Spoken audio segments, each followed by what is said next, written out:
तो हम बात करते हैं यार अर्थक्वेक्स की।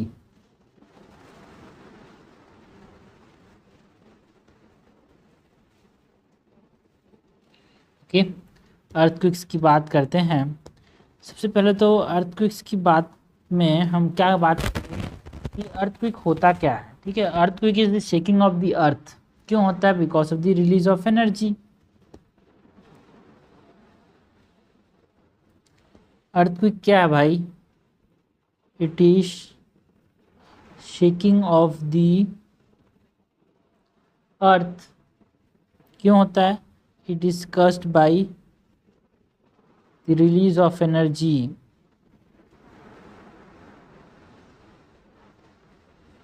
है ना। एंड ये जो रिलीज ऑफ एनर्जी है, इसकी वजह से क्या होता है, यहाँ पे वेव्स जनरेट होते हैं,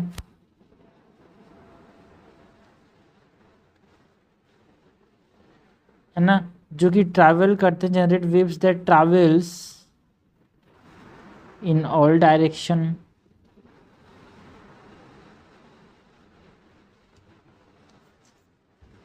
ओके, एंड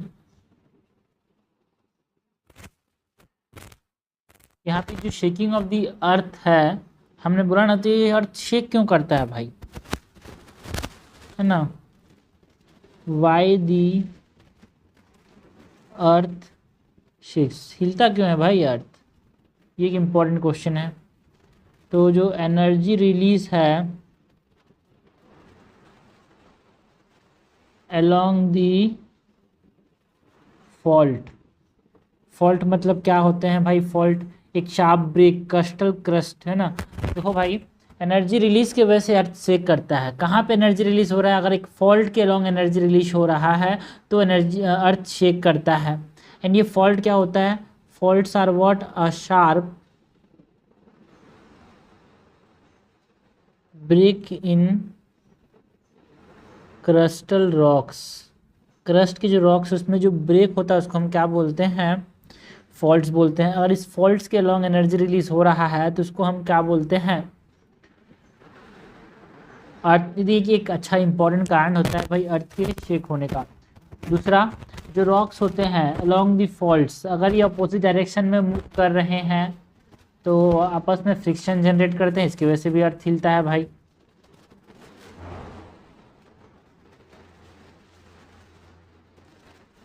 है ना।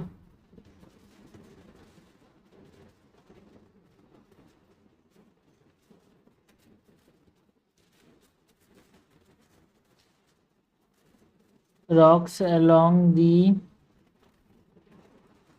fault move in opposite directions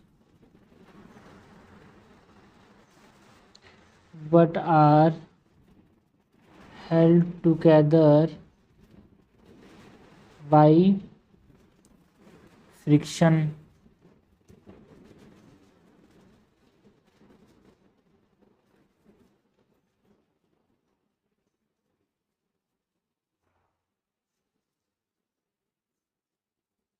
तीसरा कारण हो सकता है, देखो यहाँ पे अलोंग दी फॉल्ट्स, यहाँ पे अपोजिट डायरेक्शन में एनर्जी रिलीज हुआ, रॉक मूव किए अपोजिट डायरेक्शन में, बट फ्रिक्शन के द्वारा इसको आपस में रखा गया था। बट समय के साथ ओवर टाइम जो फ्रिक्शन था, over time friction is overcome, friction is overcome and rock जो है स्लाइड स्लाइड करते हैं, अचानक से रिलीज करते हैं एनर्जी को जो वो रखे थे फ्रिक्शन के फॉर्म में, उसको overcome and rocks slide abruptly releasing energy।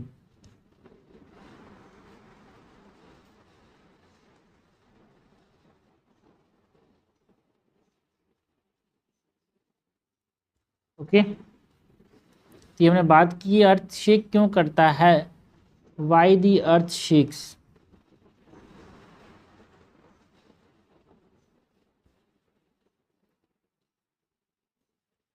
ना यहाँ पे हमने जो जनरेट वेव्स की बात की भाई, कि अर्थक्वेक आता है, एनर्जी रिलीज होता है, वेव जनरेट्स होता है, इसको हम क्या बोलते हैं? अर्थक्वेक वेव बोलते हैं।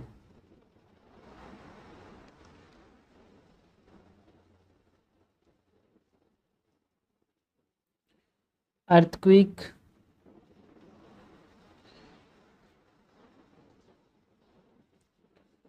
वेव्स की बात करते हैं।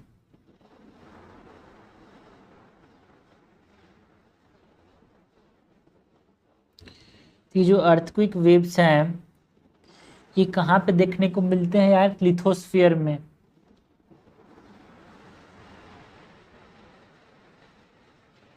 occur in the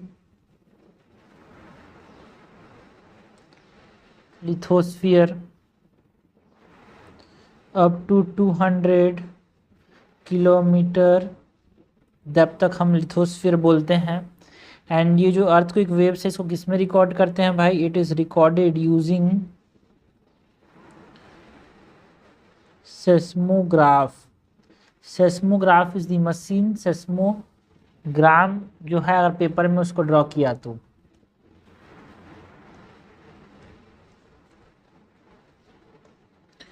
okay. And earthquake waves की बात की भाई। ना बात करते हैं अबाउट द बॉडी वेव्स।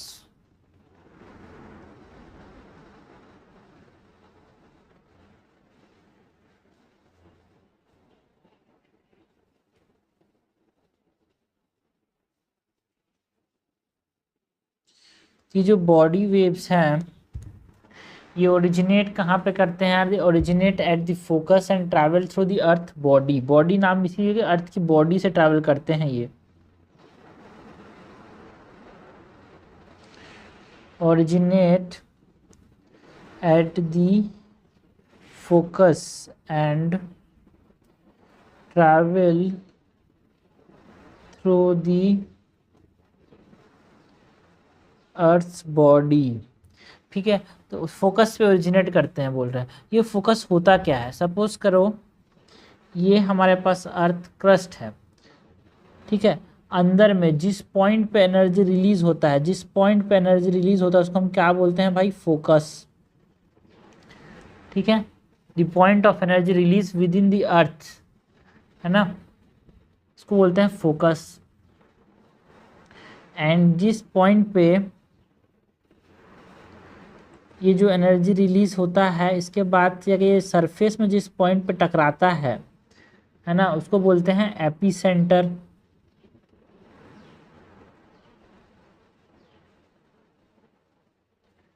ठीक है, so focus is the point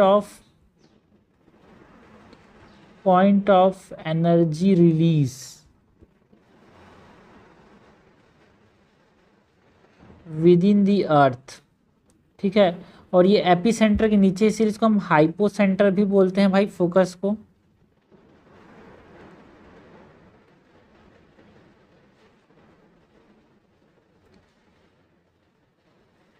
जो एपी सेंटर है it is the surface point,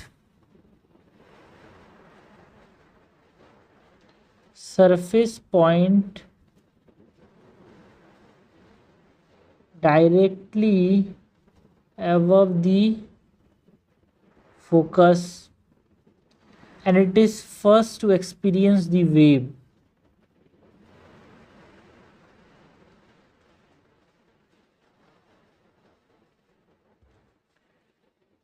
okay, and ये जो इस प्रकार से निकल रहे हैं इनको हम क्या बोलते हैं? Wave front. जो एनर्जी रिलीज होता है उनको। ठीक है, ये सपोज करो ये फॉल्ट लाइन है भाई, ये हमारे पास ये हमारे पास ये फॉल्ट था,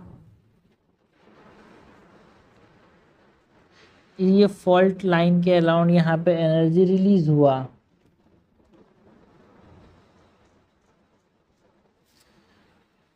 ठीक है, ये आपस में जब ये स्लाइड की एक दूसरे की तरफ, तो यहाँ पे ये एनर्जी रिलीज़ हुआ, यही तो हमने देखा कि भाई एनर्जी रिलीज़ कैसे होता है। ये हमने देखा कि भाई एनर्जी रिलीज़ जो होता है फॉल्ट के अराउंड होता है, अपोजिट डायरेक्शन में मूव करते हैं, फ्रिक्शन पर शुरुआत में ओवरकम करता है, बट अगर ये एब्रप्टली स्लाइड किया से एनर्जी रिलीज़ होती है ना। तो रिलीज फोकस जो है it is point of energy release with in the earth and it is above the focus, जो एपी सेंटर है it is above the focus. तो यहाँ पे बॉडी वेव की बात कर रहे थे। ये जो बॉडी वेव है भाई ये ओरिजिनेट कहाँ पे करता है, at the focus and travel through the earth की बॉडी। ठीक है, ये हमारे पास ये जो बॉडी वेव था वो इस फोकस से यहाँ पे क्या हुआ, रिलीज हुआ। और ये जो बॉडी वेव है ये बॉडी से ट्रैवल करते हैं अर्थ के बॉडी से।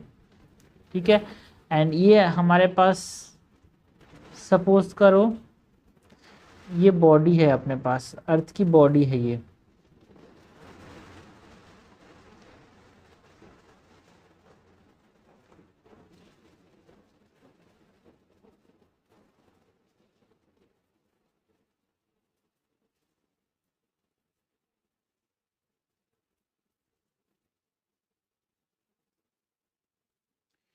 तो यहाँ पे ये जो है ना ये कंप्रेशन एक्सपांसन के तौर पे ये यहाँ पे ट्रैवल करते हैं।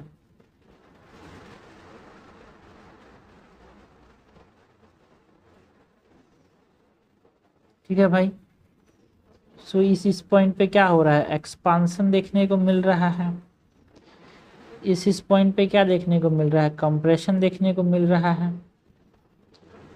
ना। एंड ये डायरेक्शन ऑफ प्रोपागेशन है भाई, इस डायरेक्शन में प्रोपागेट कर रहा है।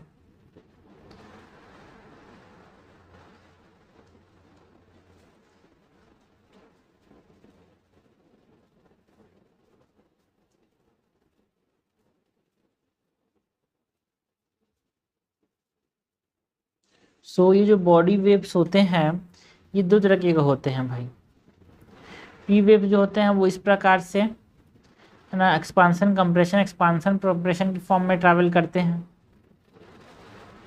एंड जो एस वेव है ना भाई वो वेवलेंथ की फॉर्म में यहाँ पे ट्रैवल करते हैं। ये क्या हो गया, यहाँ पे पी वेव हो गए। ये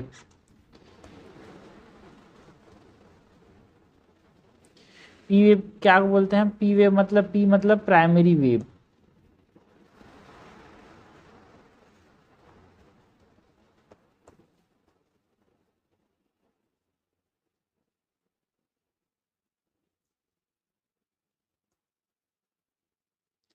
पी वेव मतलब प्राइमरी वेव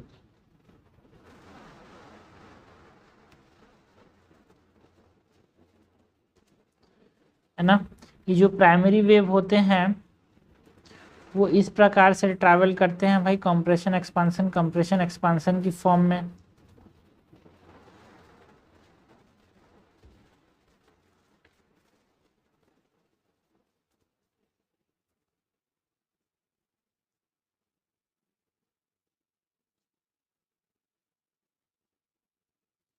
है ना। एंड ये पी वेव के बारे में बात करें तो this are the fastest wave है ना। It is first to reach the surface and travel through solid, liquid and gases. जो पी वेव है तीनों से ट्रैवल करते हैं, सारे के सारे एमसीक्यूज हैं भाई, है ना।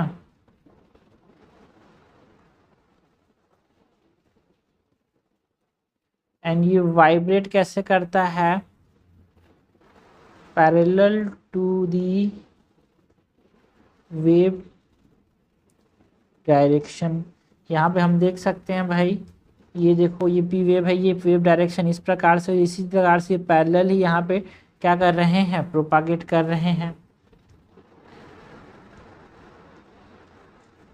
P wave.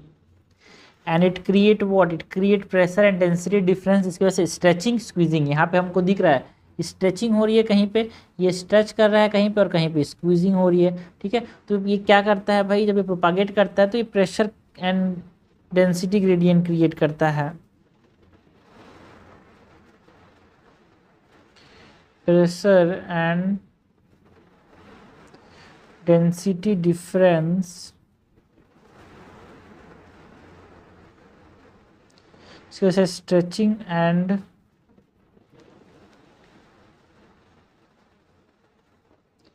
स्क्वीजिंग देखने को मिलता है।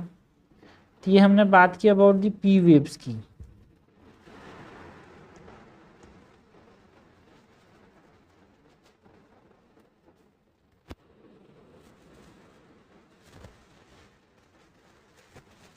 तो यहाँ पे ये पी वेव को पी वेव क्यों बोल रहे हैं, प्राइमरी वेव पहले सरफेस में आता है। ये हमने देखा ना भाई, ये जो वेव्स इस प्रकार से बॉडी, अर्थ के बॉडी के अंदर चल रहे थे, उसको हमने बॉडी बोला। फिर बॉडी में आने के बाद से अब इस प्रकार से जाएगा, वो सरफेस वेव हो जाएगा। बट बॉडी के अंदर ये इस प्रकार से जो जा रहे हैं, इसको बोला बॉडी वेव। और ये दो प्रकार के हो रहे हैं, एक प्राइमरी वेव जो पहले रीच कर रहा है, एंड एक सेकेंडरी वेव जो बाद में आ रहा है। प्राइमरी वेव जल्दी आता है भाई, कंप्रेशन एंड रेयर फ्रैक्शन के फॉर्म में ट्रैवल करता है ना। एंड जो सेकेंडरी वेव है वो बाद में आता है, ये सॉलिड से ही मूव कर सकता है।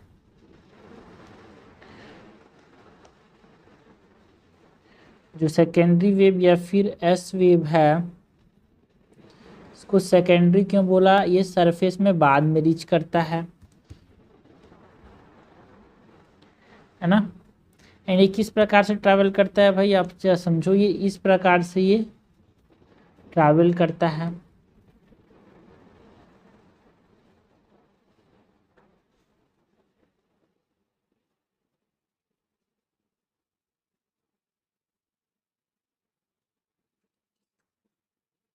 ठीक है, ये दोनों के बीच का डिस्टेंस को क्या नाम दिया भाई, वेवलेंथ। ये हमारे पास डायरेक्शन ऑफ प्रोपागेशन हो गया एस वेव का।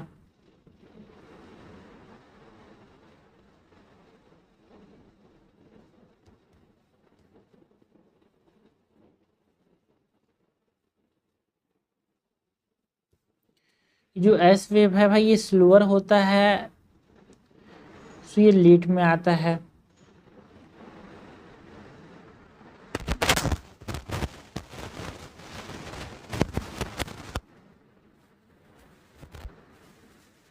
अराइव लेटर, इसीलिए तो नाम दिया secondary wave. And it travel only through solids, ठीक है। तो जो एस वेव सिर्फ और सिर्फ सॉलिड से ट्रैवल करता है। याद रखना भाई, जो एस है, एस से सेकेंडरी, एस से ओनली सॉलिड के थ्रू ये ट्रैवल कर सकता है एस वेव। एंड ये बहुत इंपॉर्टेंट हो जाता है फॉर अंडरस्टैंडिंग अर्थ के स्ट्रक्चर की, कहाँ पे सॉलिड है कहाँ पे लिक्विड है। हमने देखा था कि जो इनर कोर है ना भाई, इनर कोर कैसे था, सॉलिड था। आउटर कोर कैसे था, लिक्विड था। तो ये वहाँ पे जो डिफरेंसेस है ना, अर्थ के अंदर की चीज़ें कहाँ पे सॉलिड है कहाँ पे लिक्विड है, उसको समझने में ये हेल्प करता है कि for understanding earth structure. And यहाँ पे ये जो वाइब्रेट कैसे करता है भाई, वाइब्रेशन ऑफ अर्थक्वेक की बात करें, मतलब प्रोपागेशन ऑफ अर्थक्वेक की बात करें, तो ये पैरेलल प्रोपागेट कर रहा था, ठीक है।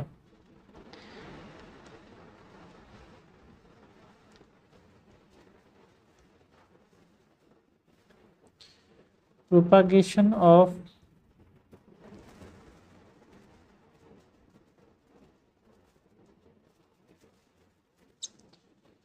अर्थक्वेक वेव्स की बात करें,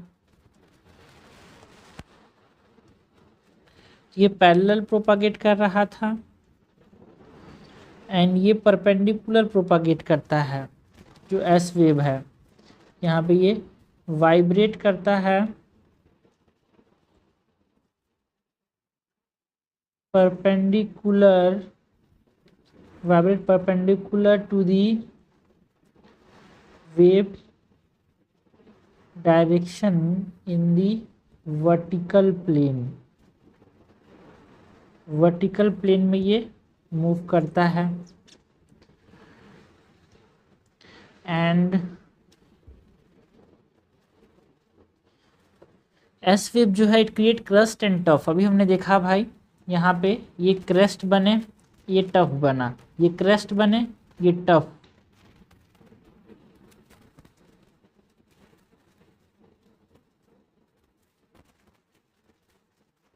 create crust and troughs in the material. जो प्रोपी वेव था, जो प्राइमरी वेव था, वो क्या बनाता है भाई, एक तरह से ये डेंसिटी एंड प्रेशर ग्रेडियंट बना रहा है जिसकी वजह से स्ट्रेचिंग एंड स्क्वीजिंग हो ये, बट यहाँ पे ये क्रेस्ट एंड ट्रफ बनाता है जो एस वेव है वो। ठीक है, तो ये हमने दो इंपॉर्टेंट प्रकार के बॉडी वेव्स की बात की भाई। एक है हमारे पास एस वेव है, एक पी वेव है। पी वेव को पी क्यों बोला, पहले आता है इसलिए पी वेव बोला। ठीक है भाई, नेक्स्ट हम बात करते हैं अबाउट दी सरफेस वेव की।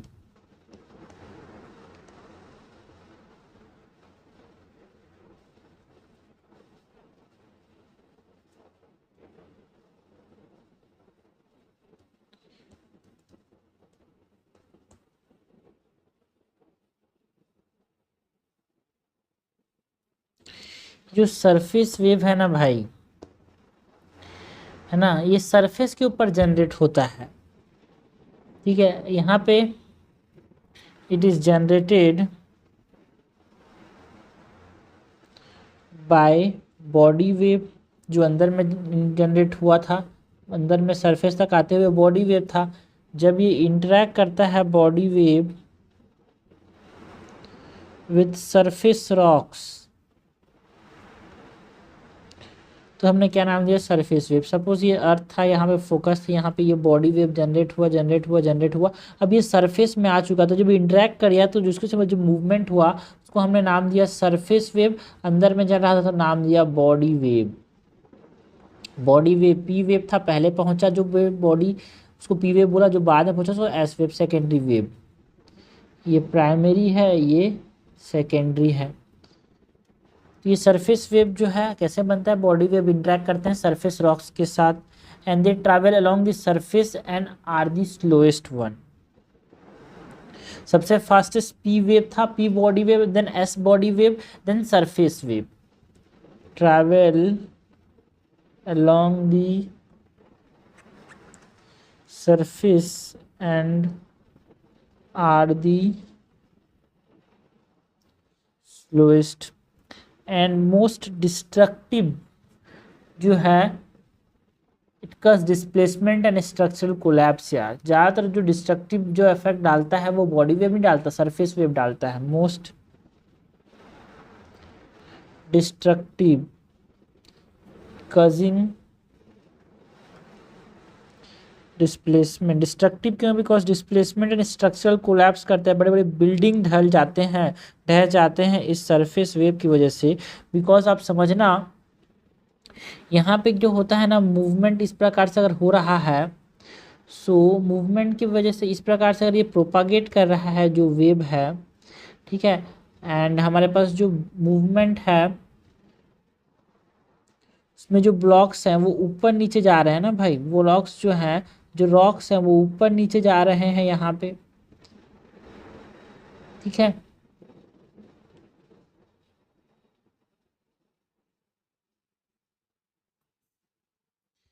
एंड यहाँ पे वेलोसिटी जो है, जो स्पीड होगा, is directly proportional to the density. जितना ज़्यादा डेंस होगा स्पीड उतना ही ज़्यादा होगा।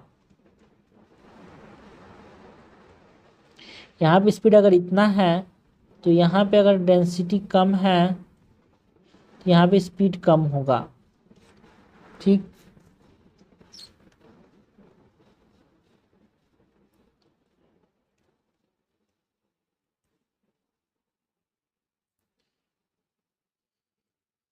इनको नाम दिया हमने लव वेव। जो सरफेस वेव है भाई, है ना, वहाँ पे भी एक तरह के वेव आते हैं जिसको नाम दिया लव वेव। ये जो डिस्प्लेसमेंट की वजह से यहाँ पे ये जो रॉक्स हैं वो मूव करते हैं, इसी को नाम दिया बॉडी वेव। जो मूव सरफेस पे आए तो जो डिस्प्लेसमेंट हुआ उसी को नाम दिया हमने कौन सा वेव, सरफेस वेव, जब बॉडी वेव इंटरेक्ट करते हैं सरफेस रॉक्स के साथ।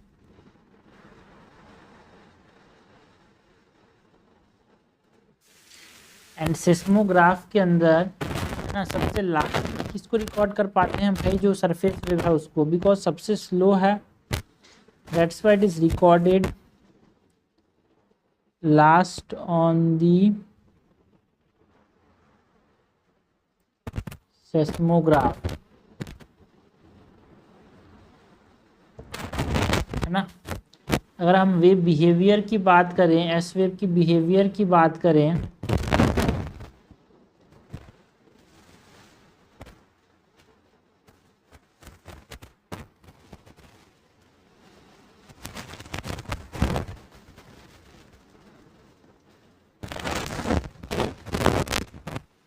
So velocity increase with material density, जो कि हमने देखा भाई,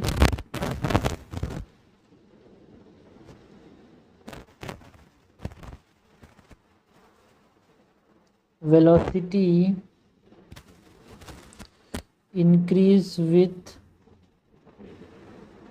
मटेरियल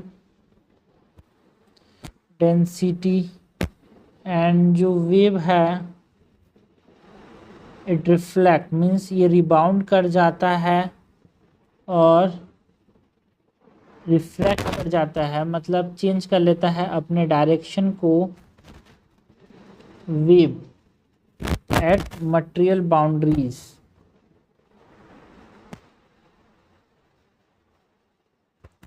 एक चीज़ इंपॉर्टेंट है कि velocity increase with material density, ज़्यादा डेंसिटी हो ज़्यादा स्पीड होगा, एंड ये रिबाउंड कर जाता है, वेव डायरेक्शन को चेंज कर लेता है बाउंड्रीज पे, ठीक है, जहाँ पे वो खत्म हो रहा है उसकी बाउंड्री।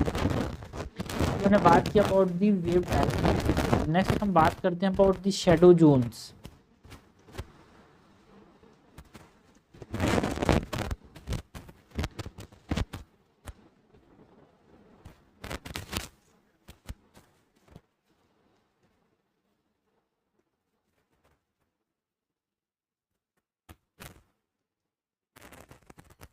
शैडो जोन क्या होते हैं, this are areas where no waves are recorded on seismograph for a given earthquake, ठीक है। What are shadow zones, areas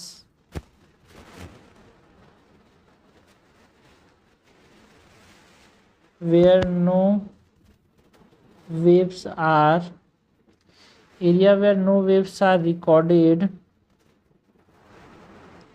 on seismographs for a given earthquakes, ना। ऐसे रीजन जहाँ पे कोई वेव रिकॉर्ड नहीं करता सेस्मोग्राफ, उसको हम क्या बोलते हैं, शैडो जोन्स, है ना। एंड यहाँ पे अगर हम शैडो जोन्स की बात करें तो सपोज करो ये अर्थ है भाई,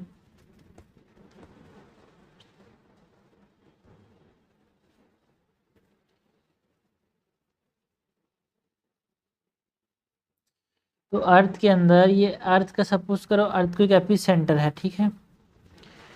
यहाँ पे ये इनर कोर, ये इनर कोर, ये आउटर कोर, ठीक है। तो जो आउटर कोर है वो कैसा है भाई, आउटर कोर जो है वो लिक्विड में है, इनर कोर जो है वो सॉलिड में है।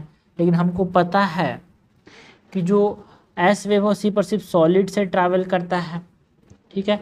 तो ये सपोज करो एस वेव है, तो ये सिर्फ और सिर्फ सॉलिड से ट्रैवल करेगा, इस प्रकार से इधर जाएगा, इस प्रकार से इधर जाएगा, इस प्रकार से इधर जाके इधर आ जाएगा। ये जो है ना ये लिक्विड है, लिक्विड, ठीक है। ये आउटर कोर जो है लिक्विड है, ये इनर कोर है ये सॉलिड है। इस प्रकार से ये क्या होगा, जो ये पिंक में क्या ड्रॉ कर रहा हूँ भाई, एस वेव, जी उसी पर सिर्फ सॉलिड से ट्रैवल करता है ना।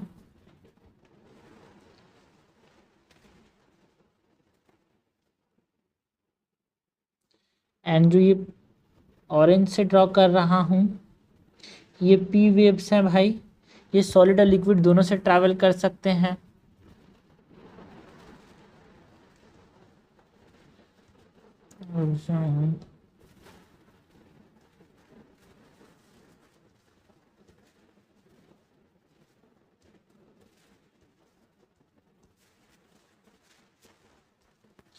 ठीक है, ये पी वेव्स हैं, ये सॉलिड और लिक्विड दोनों से ट्रैवल कर सकते हैं यार ये। तो लेकिन ये जब लिक्विड में जाते हैं तो ये अपना डायरेक्शन चेंज करते हैं, रिफ्रैक्शन हो जाता है, तो ये फिर इस प्रकार से आते हैं। ये पी वेव्स हैं जो कि सॉलिड लिक्विड तीनों से जा सकते हैं, बट ये बाउंड्रीज पे क्या करते हैं, अपना डेंसिटी चेंज होता है। तो यहाँ पे क्या होता है भाई, चेंज डायरेक्शन, रिफ्रैक्ट करता है।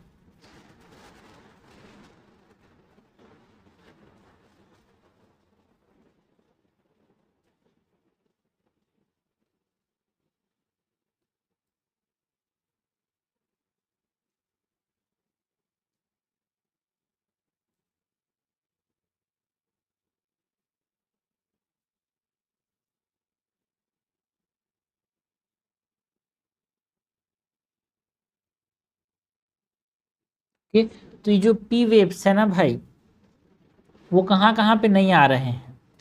एस वेव का शेडो जोन की बात करें तो देखो भाई, एस वेव जो है ना, वो यहाँ से लेके यहाँ तक हमको कोई भी एस वेव देखने को नहीं मिल रहा है। यहाँ से लेके यहाँ तक कोई भी एस वेव देखने को नहीं मिल रहा है। सो ये क्या हो जाएगा, ये एस वेव का शैडो जोन।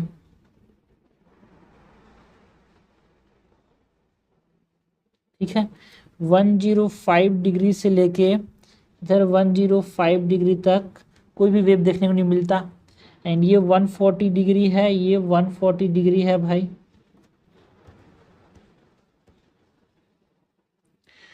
ठीक है, तो जो पी वेव का जो शेडो जोन है वो कौन सा है यहाँ पे,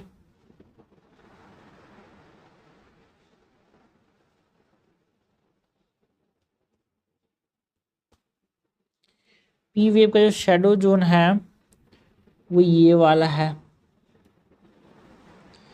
ये वाला। यहाँ पे हमको कोई भी पी वेव देखने को नहीं मिल रहा है। सो 105 डिग्री से लेके 140 डिग्री तक seismic station record no P and S wave, ये याद रखना भाई।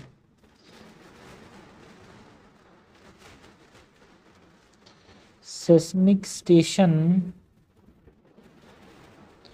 record no P and S waves and 140 degree 105 degree 140 degree से 140 डिग्री तक यहाँ पे हमारे पास जो सेस्मिक स्टेशंस होंगे, सेस्मिक स्टेशन 140 से 140 तक ना,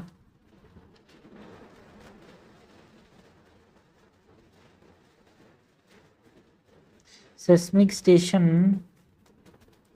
record P wave only। ये इस एरिया में तो यहाँ पे क्या होगा, दोनों देखने को मिलेगा भाई। इस रीजन में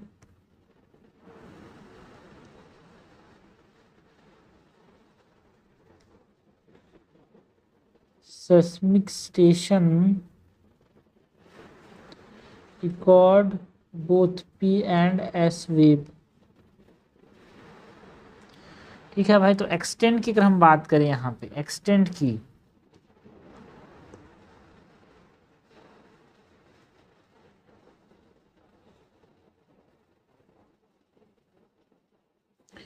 तो जो entire zone beyond 105 does not receive S wave.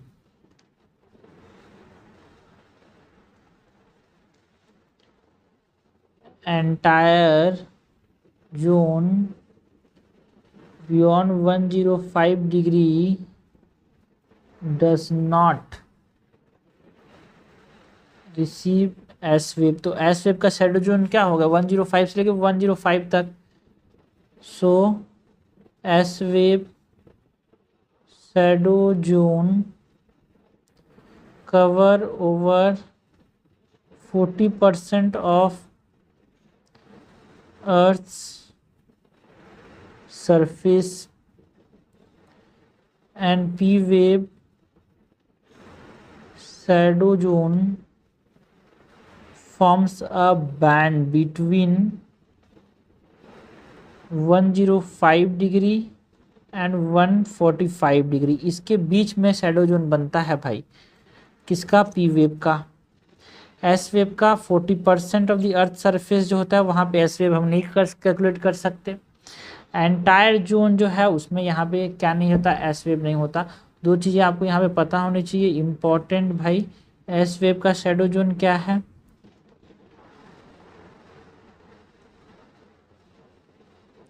And P wave का शैडो जोन क्या है? ठीक है भाई, तो ये हमने बात की regarding the shadow zone, wave velocity, wave behaviour की बात की, सरफेस वेव्स की बात की, बॉडी वेव की बात की, एंड अर्थक्वेक वेव्स काम कैसे करते हैं, फोकस क्या होता है, एपिसेंटर क्या होता है, हमने बात की, है ना। अर्थक्वेक्स आते कैसे हैं भाई,